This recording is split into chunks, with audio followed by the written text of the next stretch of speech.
नमस्कार दोस्तों, मैं एडवोकेट आरडी आपका चैनल पर स्वागत करती हूँ। आई होप आप सब लोग बहुत अच्छे होंगे। दोस्तों, कई बार हम जब भरोसा करते हैं ना, तो हमें ऐसा लगता है कि शायद सामने वाला गलत नहीं होगा, लेकिन हमें ये नहीं पता होता है कि सामने वाले के मन में क्या छुपा है। भरोसा करने से पहले एक बार सोचिएगा जरूर कि कहीं आप भरोसे में कुछ गलत लोगों को इन्वाइट तो नहीं कर रहे हैं।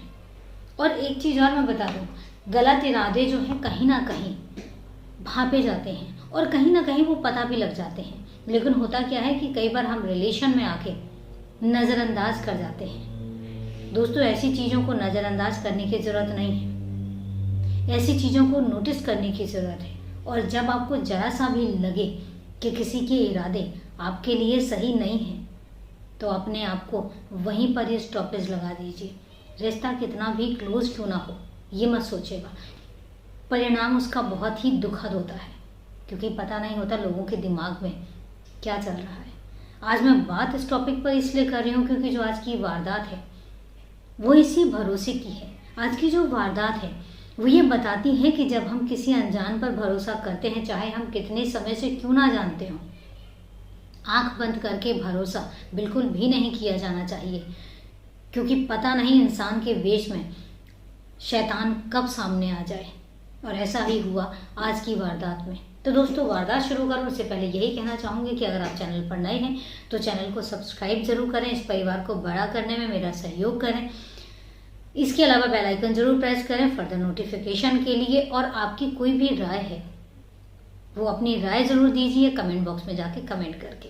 और सवाल जवाब का सिलसिला वीडियो के लास्ट में होगा। आपसे एक सवाल पूछा जाता है, आप उसका कमेंट करके जवाब देते हैं, तो मैं वेट करूंगी आपके जवाब का। बने रहिए वीडियो में एंड तक। बात है 1 दिसंबर 2016 की। बात है राजस्थान के उदयपुर शहर की। उदयपुर शहर में ऑर्बिट कॉम्प्लेक्स अपार्टमेंट एक सोसाइटी है और उस सोसाइटी में कृष्ण वल्लभ गुप्ता रहते हैं। 11 बज रहे थे दिन के। कृष्ण वल्लभ गुप्ता जी जो हैं वो अपने घर पे आते हैं और लिफ्ट से होते हुए 7th फ्लोर पर उनका अपना फ्लैट था, तो वो अपने फ्लैट पर जाते हैं। जब फ्लैट पे जाते हैं तो देखते हैं कि फ्लैट पे बाहर से कुंडी लगी हुई है, तो उनको बड़ा अजीब लगता है। पर उन सोचते हैं कि हो सकता है जो उनकी वाइफ है रुचिका, एडवोकेट रुचिका जैन, तो उनको लगता है कि रुचिका हो सकता है, ऊपर उनके एक नेबर रहते हैं जिनके साथ उनकी बहुत अच्छी बनती है, तो उनको लगा कि शायद ऊपर वाले फ्लैट में गई होगी। तो वो जब कुंडी खोल के अंदर एंटर करते हैं तो देखते हैं कि सब कुछ व्यवस्थित है, लेकिन खून के कहीं थोड़े छोटे से स्पॉट पड़े हुए हैं। एक बार के लिए उनको बड़ा अजीब लगता है, पर वही होता है कि हम नेगेटिव नहीं सोचना चाहते, तो उनको भी ऐसा लगता है कि हो सकता है शायद उसको कोई चोट लग गई, इसलिए ब्लड वगैरह गिरा हुआ है, तो बैंडेज वगैरह के लिए या ऊपर किसी काम से गई होगी। वो आवाज़ भी लगाते हैं लेकिन कोई रिस्पॉन्ड नहीं आता। पर उसके बाद जब वो कमरे में जाते हैं तो कमरे में भी खून के धब्बे होते हैं। अब ये चीज़ उनको बड़ा विचलित सा करती है। वो बच्चों के भी कमरे में जाते हैं, वहाँ भी देखते हैं। अब जहाँ जहाँ वो देख सकते थे उन्होंने देखा, वॉशरूम में देखा, वॉशरूम में भी उनको खून के धब्बे देखते हैं। तो थोड़ा सा विचलित करता है कि इतना ज़्यादा अगर प्रॉब्लम हुई है तो एटलीस्ट रुचिका ने मुझे क्यों नहीं बताया। इसके बाद वो गार्ड को फ़ोन करते हैं, उससे पूछते हैं कि रुचिका मैडम कहाँ है। तो वो गार्ड बताता है कि रुचिका मैडम ना तो आज नीचे आई हैं और ना ही कहीं गई हैं, मैंने उनको जाते हुए भी नहीं देखा। तो वो उसको फिर ऊपर बुलाते हैं और ऊपर बुलाने के बाद कहते हैं कि घर में खून के धब्बे हैं लेकिन रुचिका मैडम नहीं है। वो ऊपर वाले फ्लोर पे ही फ़ोन करके पूछते हैं तो पता लगता है कि रुचिका उनके यहाँ भी नहीं है। अब वो थोड़ा सा परेशान होते हैं, इतने में गार्ड भी ऊपर आ जाता है। जब गार्ड ऊपर आता है तो गार्ड भी देखकर थोड़ा सा हैरान होता है और वो कहता है मैडम सर मुझे तो पता ही नहीं है कि रुचिका मैडम है कहाँ। इसके बाद दोनों देखने लग जाते हैं। दोबारा से फिर वो वापस उन कमरों में देखते हैं और उसके बाद गार्ड उस घर के स्टोर रूम का दरवाज़ा खोलता है। जैसे ही स्टोर रूम का दरवाज़ा खोलता है तो उसकी चीख निकल जाती है। सामने रुचिका जैन की खून से लथपथ लाश पड़ी हुई थी। जब वो चीखता है तो इधर जो कृष्ण वल्लभ है वो भी भागते हुए उस स्टोर रूम के पास जाते हैं और देखते हैं कि रुचिका की लाश जो है वो फर्श पर पड़ी हुई है, खून से लथपथ। इतना था, उनकी भी चीखें निकल जाती हैं और जैसे ही उनकी चीखें सुनते हैं तो आस पड़ोस के लोग भी इकट्ठा हो जाते हैं, शोर मच जाता है और उसके बाद पुलिस को इन्फॉर्म किया जाता है। पुलिस मौका वारदात पर आती है और देखती है, नर्स टटोली जाती है, लेकिन रुचिका मर चुकी थी उस टाइम पे। पुलिस फॉरेंसिक टीम को एविडेंस के लिए बुलाती है, बॉडी को अपने कब्जे में लेती है और पोस्टमार्टम के लिए भेज देती है। और उसके बाद वो पूछने लग जाते हैं कि आखिर हुआ क्या है, माजरा क्या है। कृष्ण वल्लभ बताते हैं कि मैं, मेरी पत्नी और मेरे 2 बच्चे इस फ्लैट में रहते हैं। चूंकि मैं LLB फाइनल ईयर में हूं तो मैं कभी कभार कॉलेज जाया करता हूं। मेरी जो वाइफ है वो एडवोकेट है और इसके अलावा वो CJ की तैयारी कर रही है, सिविल जज की, तो वो कोचिंग जाती है। मेरा सुबह 8:30 बजे कॉलेज होता है तो मैं सुबह कॉलेज चला जाता हूँ, कभी कभार, ज़्यादा नहीं जाता हूँ, लेकिन हाँ हफ्ते में 1-2 बार मैं कॉलेज चला जाता हूँ। रुचिका जो है वो रेगुलर अपनी कोचिंग जाती है, उसका 7:30 से 8:30 या 9 बजे तक का टाइम है कोचिंग का। और हमारे जो 2 बच्चे हैं, दोनों बच्चे स्कूल जाते हैं। पुलिस वाले कहते हैं आज का रूटीन बताइए, तो वो कहते हैं कि जब मैं 8:30 बजे गया था तो रुचिका घर पर नहीं थी, रुचिका कोचिंग गई हुई थी, और उसके बाद मैं अपने कॉलेज निकल जाता हूँ, और कॉलेज निकलने के बाद मैं 11 बजे घर वापस आता हूँ। इन बिटवीन मुझे यही था कि रुचिका घर इतने में आ जाया करती थी, क्योंकि उसने फिर कोर्ट भी जाना होता था। तो मैं जब आता हूँ, मैं जब जाने से पहले मैं गार्ड को बोल कर गया था कि मैडम को बोलना कि जब दूध वाला आएगा तो दूध ले लेंगे। जब मैं वापस आया तो मैंने देखा कि बाहर कुंडी लगी हुई है, घर के अंदर एंटर किया तो खून के धब्बे देखे। उसके बाद जब गार्ड को बुलाया और गार्ड ने आके देखा तो रुचिका जैन की डेड बॉडी स्टोर रूम में पड़ी हुई थी। पुलिस बयान ले लेती है, उसके बाद पुलिस अपनी इन्वेस्टिगेशन में लग जाती है। पुलिस एक चीज़ देखती है कि सारी चीज़ें व्यवस्थित हैं, लेकिन किचन में दूध का पतीला रखा हुआ है गैस के ऊपर। और इसके अलावा एक चौंकाने वाली बात यह थी कि रुचिका का फ़ोन गायब था, उसका फ़ोन नहीं मिल रहा था। अब पुलिस फ़ोन के रिगार्डिंग अपनी इन्वेस्टिगेशन शुरू कर देती है, जितनी जितनी चीज़ें उनको मिलती हैं। फॉरेंसिक टीम अपने जो एविडेंस कलेक्ट करने होते हैं वो एविडेंस कलेक्ट करके चले जाते हैं। अब उसके बाद रुचिका के और कृष्ण वल्लभ के रिलेटिव्स को कॉल किया जाता है। चूँकि रुचिका की मासी जो है वो लोकल रहती थी उदयपुर में ही, वो आ जाती हैं, और इसके बाद रुचिका के फादर और ब्रदर भी आ जाता है। जब फादर आते हैं तो फादर कृष्ण वल्लभ के रिगार्डिंग पुलिस को कंप्लेन करते हैं। वो कहते हैं कि जो रुचिका का मर्डर किया है वो कृष्ण वल्लभ ने किया है, और उसका कारण ये है कि कृष्ण वल्लभ जो है वो ड्रिंक करता है और शराब के नशे में कई बार उसने रुचिका के साथ मारपीट भी की है, और ये मुझे और किसी ने नहीं, रुचिका ने ही बताया है। पुलिस जो है वो कृष्ण वल्लभ पर डाउट करती है और कृष्ण वल्लभ को पूछताछ के लिए पुलिस थाने बुलाया जाता है। कृष्ण वल्लभ से पूछताछ की जाती है। कुछ बयान ऐसे भी होते हैं जो कृष्ण वल्लभ जो है बताते हैं तो वो मैच नहीं कर रहे होते हैं। जैसे उन्होंने बताया कि जब मैं कॉलेज गया था उस समय रुचिका घर पर नहीं थी, बच्चों का टिफ़िन भी रुचिका ने नहीं बनाया था क्योंकि वो घर पे नहीं थी, वो कोचिंग गई हुई थी। लेकिन जब बच्चों से पूछताछ की जाती है तो बच्चे कहते हैं कि नहीं, टिफ़िन उनकी मम्मी ने ही बनाया है। कुछ ऐसी चीज़ें थी जो सस्पिशियस थी और जो कृष्ण वल्लभ की तरफ इशारा कर रही थी, लेकिन उन कृष्ण वल्लभ के खिलाफ कोई भी सबूत नहीं मिल रहा था। तो पुलिस इसको एज ए सस्पेक्ट रखती है, लेकिन उनको अरेस्ट भी नहीं करती है। अब यही हुआ था कि एक दिन बाद ही सेम डे, ये 11 बजे की बात है, और सेम डे शाम को एक चीज़ पता लगती है। शाम को ऊपर जो 8th फ्लोर में जो घर है उस घर में एक लड़का है दिव्य, 22 साल का, वो गायब हो जाता है। उसके फादर पुलिस थाने आते हैं और कंप्लेन करते हैं कि मेरा बेटा गायब है। अब पुलिस वालों को ये चीज़ भी बड़ी शॉकिंग लगती है कि एक घर में डेड बॉडी मिलती है, दूसरे में उनका बेटा गायब है और जवान बेटा गायब है। उसके बाद पुलिस जो है वो फिर से वापस ऑर्बिट कॉम्प्लेक्स में जाती है और उस फ्लैट में जाती है जिस फ्लैट में वो दिव्य रहता था। वहाँ जाती है, जब छानबीन करती है तो छानबीन में से एक लेटर मिलता है, और लेटर में लिखा हुआ था कि मेरा रुचिका के मर्डर से कोई लेना देना नहीं है और मैं डर के यहाँ से जा रहा हूँ और मैं सुसाइड करने जा रहा हूँ। इतनी बात होती है तो पुलिस वाले अब इस चीज़ पे आ जाते हैं कि कहीं दिव्य सुसाइड ना कर ले। वो उसको ढूंढने लग जाते हैं और उसके फ़ोन को सर्विलांस में डाल देते हैं। जब सर्विलांस में डालते हैं तो उसकी जो लोकेशन होती है वो एक बड़ा तालाब करके एरिया है, वहाँ की दिखाती है। पुलिस जब उस एरिया की तरफ जाती है तो वहाँ पे उनको दिव्य मिल जाता है और वो अपने साथ पुलिस स्टेशन ले आती है। जब पुलिस स्टेशन लेकर आती है तो दिव्य की जो हालत थी वो बड़ी अजीब थी। कभी वो हंस रहा था, कभी वो रो रहा था, कभी वो कह रहा था कि मेरा रुचिका के मर्डर से कोई लेना देना नहीं है। और इस तरीके से उसकी हालत जो है वो बहुत अजीब सी हो जाती है। इसके बाद पोस्टमार्टम की रिपोर्ट आती है। पोस्टमार्टम की रिपोर्ट में एक चीज़ मेंशन होती है कि रुचिका की जो डेथ है वो 8:30 से 11 बजे के बीच में हुई है और इसके अलावा उसके शरीर पे 17 बार किसी शार्प ऑब्जेक्ट लाइक दैट कि कोई छोटा सा इस तरीके से पेचकस हो सकता है या कोई और शार्प ऑप्टिकल हो सकता है, उससे 17 बार उसके शरीर में वार किए जाते हैं।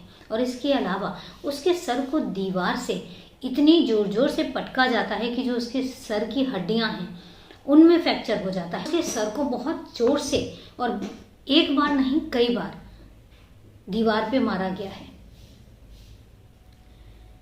जब ये बात पुलिस को पता लगती है तो पुलिस अपनी जो छानबीन है वो और तेज कर देती है। दिव्य से पूछताछ की जाती है। यहाँ पर दिव्य के जो फादर हैं वो एक एप्लीकेशन लेकर आते हैं कि जो उनका बेटा है मेंटली रिटायर्ड है। अब इसी के बेस पे पुलिस वाले कोई मेडिकल जांच नहीं करवाते हैं और इसी के बेस पे वो एक चीज़ वो कर देते हैं कि जो रुचिका का मर्डरर है वो मिल चुका है, वो उनका ही पड़ोसी दिव्य है और वो मेंटली स्टेबल नहीं है। अब ये बात जब पता लगती है तो मीडिया जो उस टाइम पे मीडिया बहुत सक्रिय थी, चूंकि हाई प्रोफाइल मर्डर केस था, चूंकि एक एडवोकेट का मर्डर केस था, तो इस मैटर में मीडिया भी अपना पूरी नज़र बनाए हुए थे। जब मीडिया को ये बात पता लगती है तो वो कॉन्फ्रेंस करते हैं उस पुलिस वालों के उसमें और उनसे पूछते हैं कि आपने कैसे इसको कहा कि जो दिव्य है दिव्य मेंटली अनस्टेबल है। तो वो कहते हैं उसके फादर ने एप्लीकेशन दी है कि हमारा बेटा जो है वो मेंटली अनस्टेबल है। तो फिर जो जर्नलिस्ट हैं वो पूछते हैं कि क्या आपने इसकी मेडिकल जांच करवाई। तो ये चीज़ सामने आती है कि पुलिस ने बिना मेडिकल जांच करवाए हुए ये प्रूव कर दिया कि वो मेंटली अनस्टेबल है। लेकिन इसके बाद जब ये चीज़ सुर्खियों में आ गई और इस पर सवाल उठने लग गए पुलिस वालों पे, फिर पुलिस वालों ने दिव्य का मेडिकल चेकअप करवाया। जब दिव्य का मेडिकल चेकअप करवाया तो डॉक्टरों ने ये प्रूव किया कि दिव्य जो है मेंटली स्टेबल है, उसको कोई मेंटली डिसऑर्डर नहीं है, कोई प्रॉब्लम नहीं है और वो बिल्कुल होश हवास में, अगर उसने मर्डर किया है तो उसने पूरे होशो हवास में मर्डर किया है। अब पुलिस वाले फिर एक बार दिव्य से पूछताछ शुरू करते हैं कि आखिर क्या है पूरा मैटर। इसके बाद दिव्य पूरा मैटर बताता है। यहाँ पर मैं आपको एक बात बता दूं, रुचिका और कृष्ण वल्लभ की 2003 में लव मैरिज हुई थी। रुचिका जो है वो अजमेर से है और जो कृष्ण वल्लभ है वो कोटा से है। दोनों की मुलाकात होती है, दोस्ती होती है, दोस्ती प्यार में तब्दील होती है और उसके बाद दोनों की कोर्ट मैरिज होती है 2003 में। अच्छी खासी ज़िंदगी चल रही थी, 2 बच्चे होते हैं। इसके बाद ये 2016 में ये इंसिडेंट हो जाता है। अब जब दिव्य से पूछा जाता है तो दिव्य बताता है कि चूँकि हमारी फैमिली और रुचिका आंटी की फैमिली, दोनों फैमिली बहुत क्लोज है, हमारा एक दूसरे के घर में आना जाना भी है। अक्सर हम उनके घर पे आया जाया करते हैं। चूँकि जो रुचिका है, रुचिका ने एक कछुआ पाला हुआ था, तो दिव्य जो है वो कई बार रुचिका के घर पे जाता था कछुए को देखने के लिए, कछुए के साथ खेलने के लिए। वो कछुए के साथ काफ़ी टाइम तक खेलता रहता था और वो रुचिका को आंटी कहता था और रुचिका भी उसको बेटा कह के बुलाती थी। लेकिन उसके बाद जो दिव्य है, दिव्य के दिमाग में एक खुराफात शुरू हो जाती है। वो रुचिका को गलत नज़र से देखने लग जाता है और अक्सर बहाने से उसको देखने के लिए, उसके साथ टाइम स्पेंड करने के लिए वो कछुए का बहाना लेके उसके घर पे चला जाता है, कई बार जाता है। ये 1 दिसंबर 2016 को भी यही हुआ। जब उसने देखा कि कृष्ण वल्लभ कहीं जा रहे हैं तो उसने भी स्कूटी से कृष्ण वल्लभ का पीछा किया कि आखिर जा किधर रहे हैं और कब तक आएंगे। तो उसने देखा कि कृष्ण वल्लभ जो है वो कॉलेज की तरफ एंटर हो गए हैं। इसके बाद वो वापस आता है और वापस आने के बाद वो रुचिका के यहाँ पर अंदर जाता है तो देखता है कि दरवाज़ा जो है बाहर से अभी खुला हुआ है, दूध वाला दूध देकर ही गया था। तो वो अंदर चला जाता है। जब अंदर जाता है तो अंदर कछुए को देखने के बहाने वो रुचिका के बेडरूम में चला जाता है और बेडरूम में कछुए के साथ वो खेलता रहता है। इसके बाद वो देखता है कि रुचिका किचन में अपने काम में मस्त है। तो वो जाता है और पीछे से रुचिका को पकड़ लेता है। जब वो रुचिका को पीछे से पकड़ता है तो रुचिका हटाती है अपने आप को और कहती है कि क्या है बेटा और क्या चाहिए, तुम इस तरीके से बदतमीजी क्यों कर रहे हो। इतना बोला था कि वो रुचिका पर काबू पाने की कोशिश करता है और रुचिका अपने बचाव में पूरे तरीके से डिफेंस में आती है। और इसके बाद जब उसको लगता है कि मेरे कंट्रोल में रुचिका नहीं आने वाली है तो उसने गुस्से में फिर वहीं पर ही टूल बैग रखा होता है, टूल बैग से पेचकस निकालता है और ताबड़तोड़ रुचिका जैन पर वार करने लग जाता है। और इतना ही नहीं, उसका इतना दिमाग खराब होता है कि वो उसको उठाता है और उसके सर को पता नहीं कितनी बार दीवार से पटकता है और इतनी जोर से पटकता है कि उसके अंदर तक इंटरनली इंजरीज होती हैं। जब रुचिका मर जाती है तो उसके बाद उसको घसीटते हुए स्टोर रूम में लेकर जाता है, खून के धब्बे साफ करता है और इसके बाद उसी के वॉशरूम में जाके शावर लेता है, अपने कपड़े चेंज करता है, घर को क्लीन करता है और वो कपड़े और पेचकस जो भी था मर्डर वेपन उसको छुपाता है। और इसके बाद वहाँ से निकलता है। वहाँ से निकलने के बाद अपने घर जाता है और घर पे जाने के बाद वहाँ से वो बाहर निकल जाता है। इसके बाद जब वो घर आता है तो देखता है कि पुलिस आ चुकी है। पुलिस जब आती है तो पुलिस फिर दिव्य से भी पूछताछ करती है। जब दिव्य से पूछताछ की जाती है तो दिव्य डर जाता है और इसके बाद वो एक लेटर लिखता है। लेटर लिखने के बाद वो कुछ कपड़े लेता है और घर से निकल जाता है। जो बैग दिव्य ने लिया हुआ था उस बैग में नीचे एक होल था। वो फ़ोन जो है वो रुचिका का वो दिव्य के पास था, उसने उस बैग में डाला हुआ था और यही कारण था कि रास्ते में वो फ़ोन गिर जाता है और एक मजदूर के पास वो फ़ोन मिल जाता है। जब मजदूर से पूछा जाता है तो वो कहता है कि मुझे ये सड़क पर गिरा हुआ मिला था। दिव्य के अगेंस्ट मुकदमा दायर होता है, केस चलता है। पुलिस अपना पूरा जोर लगाती है सबूत इकट्ठे करने में और जब सबूत सारे इकट्ठे होते हैं तो फिर पुलिस भी कोर्ट में सारे एविडेंस रखती है और इसके बिहाफ पे ही दिव्य को दोषी करार दिया जाता है। 23 फरवरी 2023 को दिव्य को उम्र कैद की सज़ा दी जाती है और ये भी कहा जाता है कि जब तक वो जिंदा रहेगा तब तक वो जेल में ही रहेगा और इसके अलावा 50,000 रुपये का जुर्माना भी किया जाता है। तो ये थी दोस्तों पूरी वारदात।